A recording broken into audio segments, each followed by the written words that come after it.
Solid waste কোথা থেকে আসবে, কোন কোন জায়গা থেকে আমার সলিড ওয়েস্ট আসবে, এবং সলিড ওয়েস্টের প্রকারভেদ কতগুলো আছে, কি ধরনের আছে, এই চ্যাপ্টারতে এইগুলো আলোচনা করা আছে। তবে আজকে প্রথমেই আমরা বেশ কিছু সংজ্ঞা আলোচনা করব। অনেকগুলো সংজ্ঞা আছে আমাদের আলোচনার বিষয়বস্তুতে আজকে, এবং এই সংজ্ঞাগুলো খুবই গুরুত্বপূর্ণ। বিশেষ করে সংক্ষিপ্ত প্রশ্ন প্রচুর পরিমাণে এই সংজ্ঞাগুলো আসতে দেখা যায়, এবং দ্বিতীয় অধ্যায় থেকে তোমরা অনেকগুলো প্রশ্ন পরীক্ষাতে পাবে। অন্তত 2-3টা প্রশ্ন এই দ্বিতীয় অধ্যায় থেকে পাবেই। সব দিক বিবেচনা করে আমার কাছে মনে হচ্ছে সলিড ওয়েস্টের উৎস শ্রেণী বিভাগ এই অধ্যায়টা যদি তোমরা ভালো করে পড়ো, তোমাদের একটা ভালো নম্বর এখান থেকেই পেয়ে যাবে। এই অধ্যায়টা গুরুত্ব সহকারে পড়ার চেষ্টা করবে। প্রথমে সলিড ওয়েস্ট। সলিড ওয়েস্ট কি আমরা এর আগেও পড়েছি, প্রথম ক্লাসে আমরা পড়েছিলাম সলিড ওয়েস্ট কি। আমরা জানি যে আমাদের দৈনন্দিন কর্মকাণ্ডের ফলে অনাকাঙ্ক্ষিতভাবে ব্যবহারহীন যে কঠিন বস্তুগুলো উৎপন্ন হয় সেগুলোকে আমরা, আমি উদাহরণ হিসেবে বলেছিলাম যে একটি কলম লেখার পরে যখন এটার কালি শেষ হয়ে যাবে, আর কোনো ব্যবহার থাকবে না, তখন এটা ফেলে দিব, তখনই আমার এটি সলিড ওয়েস্ট হিসেবে গণ্য হবে। তখন এই কলমটি আমার সলিড ওয়েস্টে পরিণত হবে। হ্যাঁ, তাহলে সলিড ওয়েস্ট কি আমি আগেও পড়েছি, এখনো এটা আরেকবার একটু বলে দিলাম। এরপরে আছে রিফিউজ। রিফিউজ হচ্ছে সলিড লিকুইড গ্যাস, যে কোনো প্রকার ওয়েস্টকে সবগুলোকে একসাথে আমরা বলছি রিফিউজ। যদি ওয়েস্টটা গ্যাস, লিকুইড, সলিড সব রকম হয়, সবগুলো একসাথে হয়, এটাকে আমরা বলি refuse. West water, solid waste, গ্যাসীয় রিফিউজ সবই রিফিউজের মধ্যে পড়ে।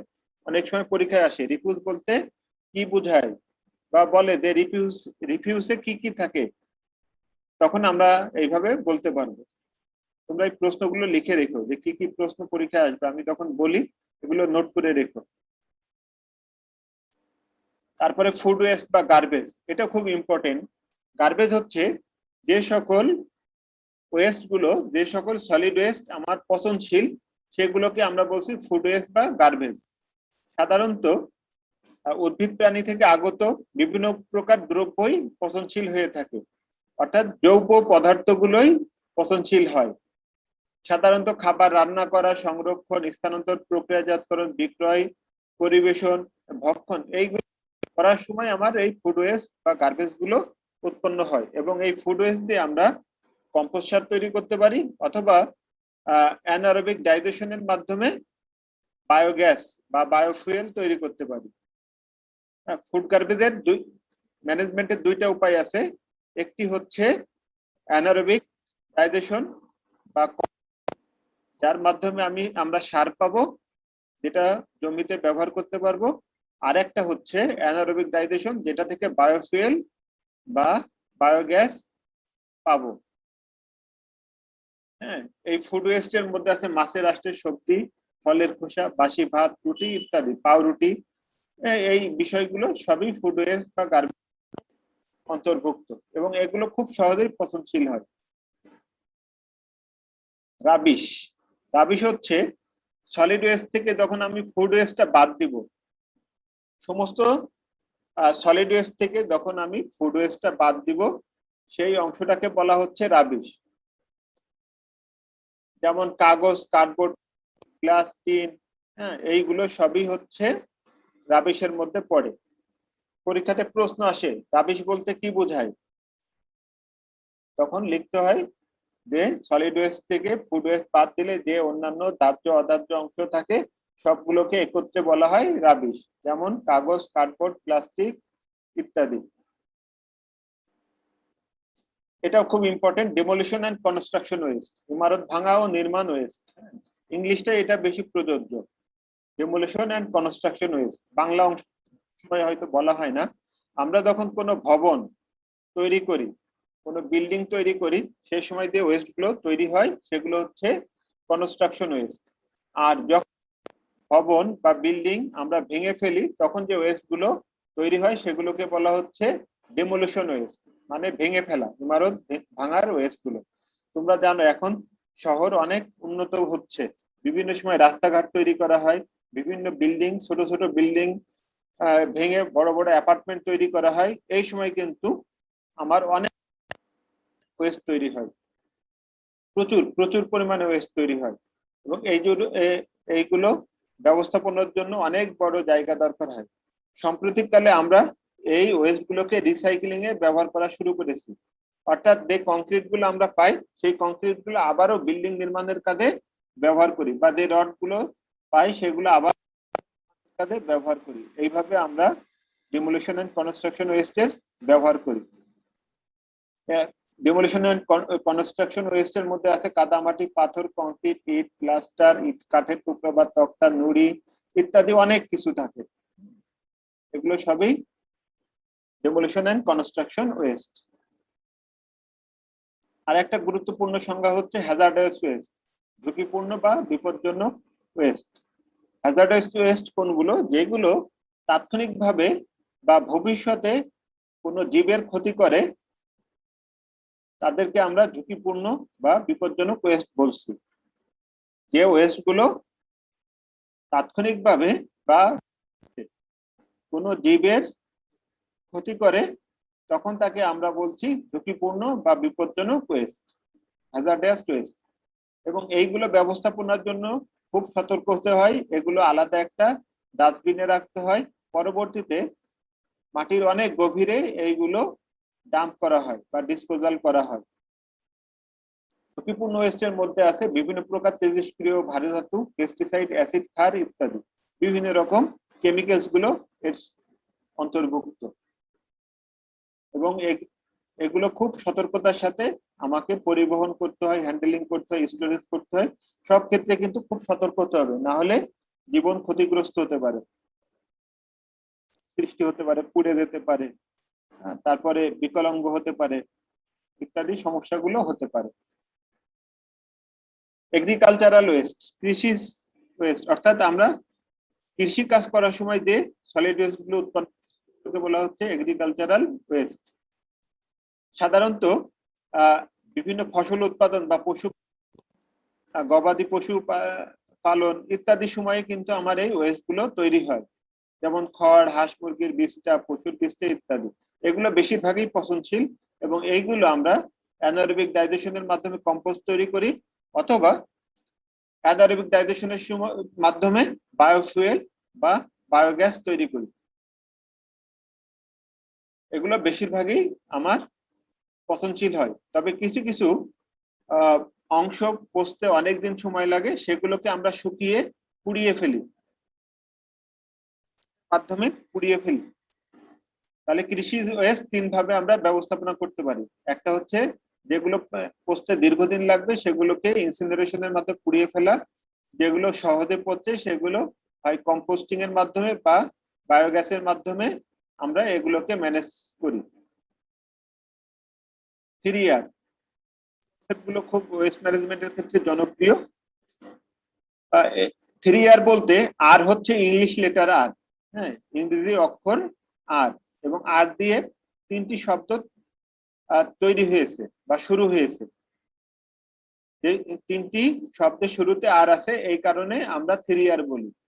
প্রথম আরটি হচ্ছে রিডিউস, দ্বিতীয় আরটি হচ্ছে রিউজ, এবং তৃতীয় আরটি হচ্ছে রিসাইকেল। অর্থাৎ ওয়েস্ট হ্রাস করা, ভবিষ্যতে যেন ওয়েস্টের পরিমাণ হ্রাস পায় সেদিকে ব্যবস্থাপনা করা, এটা হচ্ছে রিডিউস। পুনর্ব্যবহার হচ্ছে বারবার একই পণ্য ব্যবহার করা, হ্যাঁ, পণ্যের যে অংশগুলো ফেলে দেওয়ার মতো হয় সেগুলো আবারও ব্যবহার উপযোগী করে রাখা, বা ব্যবহার উপযোগী থাকলে সেগুলোকে ব্যবহার করা। আর রিসাইকেল হচ্ছে সেই যে ওয়েস্ট গুলো আর রিউজ করা যাচ্ছে না সেগুলোকে পুনরায় নতুন পণ্য গলিয়ে বা যে কোনো ভাবে সেগুলোকে নতুন পণ্য উৎপাদনের কাজে ব্যবহার যখন করা হবে তখন এটাকে বলা হচ্ছে রিসাইকেল। রিসাইকেল এটাও খুব ইম্পর্টেন্ট। তোমরা জানো আমাদের যখন অ্যালুমিনিয়াম গুলো আছে সেগুলো রিসাইকেল করি, লোহা রিসাইকেল করি, প্লাস্টিক রিসাইকেল করে নতুন জগ বানাই, গ্লাস বানাই, প্রতিনিয়তই করে থাকি।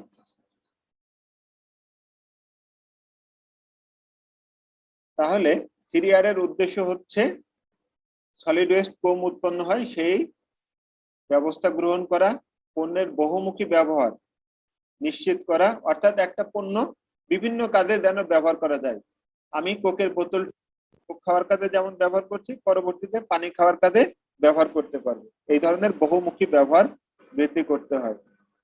তারপরে রিসাইক্লিং এর মাধ্যমে নতুন পণ্য উৎপাদন করতে হয়, যেন নতুন পণ্য উৎপাদন করতে নতুন কাঁচামালের প্রয়োজন না হয়। অর্থাৎ একটি কাঁচামালই ব্যবহার করে বারবার একই ধরনের পণ্য যেন উৎপাদন করা যায়, সে রিসাইকেল। এরপরে 4R কনসেপ্ট, এটা আরো আধুনিক কনসেপ্ট, সলিড ওয়েস্ট ম্যানেজমেন্টের কনসেপ্ট। এখানে কয়েকটা জিনিস বৃদ্ধি পেয়েছে। দেখো, প্রথম আরটি হচ্ছে রিডিউস, হ্রাস করা, এটা আগেও ছিল। রিউজ, পণ্যের পুনর্ব্যবহার নিশ্চিত করা, এটা আগেও ছিল। এবং যে পণ্যগুলো রিউজ করা যাচ্ছে না, কিছু মেরামত করা দরকার হচ্ছে, সেইগুলো হচ্ছে রিপেয়ার, পণ্য মেরামত। এইটা একটি নতুন এখানে যুক্ত হয়েছে, অর্থাৎ যেগুলো আংশিক নষ্ট বা বিকল সেগুলোকে মেরামত করে নতুন ভাবে কাজের উপযোগী করা। পরে রিকভারি, অর্থাৎ সম্পদ পুনরুদ্ধার, যেটা হচ্ছে আমি যে ওয়েস্ট গুলো উৎপন্ন হবে সেগুলো দ্বারা নতুন কোন সম্পদ, শক্তি বা তাপ এগুলো উৎপাদন করা, যেমন বায়োগ্যাস উৎপাদন করা, কম্পোস্ট সার উৎপাদন করা, এইগুলো হচ্ছে আমার সম্পদ পুনরুদ্ধার। রিসাইক্লিং কাকে বলে, এটা পরীক্ষায় আসে বা অনেক সময় আসে, রিসাইক্লিং করা যায় এমন দুইটি ওয়েস্টের নাম লেখো, এইভাবে আসতে পারে।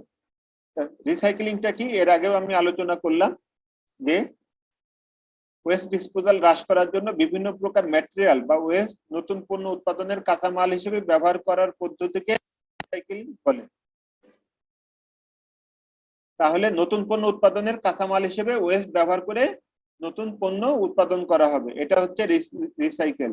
যেমন গ্লাস, কাগজ, মেটাল, প্লাস্টিক, টেক্সটাইল বা ইলেকট্রনিক সামগ্রী, এগুলো সবই আমার রিসাইকেল করা যায়, এবং যেগুলো রিসাইকেল করা যায় সেগুলো সাধারণত অপচনশীল হয়, অর্থাৎ এটা না, যেগুলো সহজে পচে না সেগুলোই সাধারণত রিসাইকেল করা হয়। হ্যাঁ, এখানে রিসাইকেল করার যে উপাদানগুলো সেগুলো আলাদা আলাদা বিনে রাখা হয়েছে। কাগজ একটা বিনে রাখা হয়েছে, গ্লাস আলাদা রাখা হয়েছে, প্লাস্টিক আলাদা রাখা হয়েছে, মেটাল আলাদা রাখা হয়েছে, অর্থাৎ এগুলো যেন সব একসাথে মিশে না যায় সে তার ব্যবস্থা করা হয়েছে। এই জন্য যেগুলো রিসাইকেল করা হবে সেগুলো সবই আলাদা আলাদা বিনে রাখতে হবে, এবং পচনশীল গুলো আলাদা বিনে রাখতে হবে, যেন সেগুলো সহজেই তার উপযুক্ত জায়গায় নিয়ে যাওয়া যায়। ম্যাটেরিয়াল কনভার্সন, অর্থাৎ পচনশীল দ্রব্য হতে গ্যাস ও সার উৎপাদনের প্রক্রিয়াকে ম্যাটেরিয়াল কনভার্সন বলা হয়।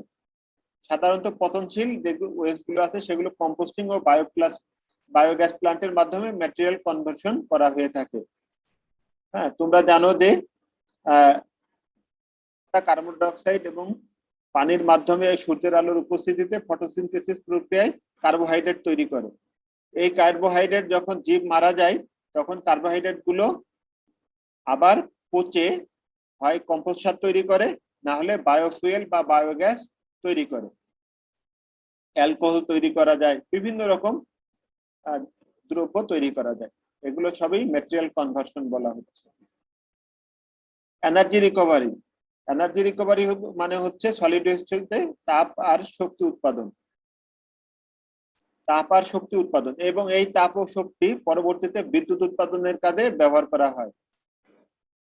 সাধারণত যে ওয়েস্ট গুলো দাহ্য বা যে ওয়েস্ট গুলো পচনশীল না সেইগুলোকে আমরা এনার্জি রিকভারিতে নিয়ে আসি। দাহ্য হতে হবে, অর্থাৎ এগুলো মতো অবস্থায় থাকতে হবে। তাহলে অনেকগুলো সংজ্ঞা আমরা পড়লাম, আমরা সংজ্ঞাগুলো আরেকবার একটু দেখে নিই। সলিড ওয়েস্ট কাকে বলে এটা আমরা পড়লাম, যে আমাদের দৈনন্দিন কর্মকাণ্ড পরিচালনার ফলে যে সকল দ্রব্য আমরা ফেলে দিই সেগুলোকে বলা হয় সলিড ওয়েস্ট। ডিফিউজ হচ্ছে কঠিন তরল গ্যাস সবগুলো হয়, সেগুলোকে বলা হচ্ছে রিফিউজ বলি। ফুড ওয়েস্ট বা গার্বেজ বলা হয় আমার খাদ্য উৎপাদনের সময় বা পরিবহনের সময় বা প্রক্রিয়াজাত করার সময় যে উৎপন্ন হয় যেগুলো পচনশীল সেগুলোকে আমরা গার্বেজ বলছি। রাবিশ হচ্ছে যে ওয়েস্টের যে অংশটুকু পচনশীল সেগুলো বাদ দিয়ে অবশিষ্ট যে অংশগুলো থাকে সেগুলোকে বলা হচ্ছে রাবিশ। তারপরে ভবন নির্মাণ বা ভেঙে ফেলার সময় যে ওয়েস্ট গুলো তৈরি হয় সেগুলোকে ডিমোলিশন এন্ড কনস্ট্রাকশন ওয়েস্ট। তারপর হ্যাজার্ডাস ওয়েস্ট বলে হচ্ছে যেগুলো তাৎক্ষণিকভাবে বা ভবিষ্যতে কোনো জীবের জন্য ক্ষতিকর হবে সেগুলোকে বলা হয় ঝুঁকিপূর্ণ বা বিপজ্জনক ওয়েস্ট। এগ্রিকালচারাল ওয়েস্ট সাধারণত কৃষিকাজ বা পশুপালন বা পাখি পালন এগুলোর মাধ্যমে যে ওয়েস্ট গুলো উৎপাদন হয় সেগুলোকে বলা হয় agricultural West. 3R concept: reduce, reuse, recycle. 4R concept: reduce, reuse, repair, recovery. হ্যাঁ, রিসাইক্লিং হচ্ছে কোনো ওয়েস্টকে কোনো নতুন পণ্য উৎপাদনের কাঁচামাল হিসেবে যখন ব্যবহার করি তখন তাকে বলা হয় রিসাইক্লিং। ম্যাটেরিয়াল কনভার্সন হচ্ছে যখন কোনো পচনশীল দ্রব্য হতে গ্যাস ও সার উৎপাদন হয় তখন তাকে আমরা বলছি ম্যাটেরিয়াল কনভার্সন। এনার্জি রিকভারি হচ্ছে যখন সলিড ওয়েস্ট হতে তাপ ও শক্তি উৎপাদন হয় তখন তাকে এনার্জি রিকভারি বা শক্তি পুনরুদ্ধার বলা হয়।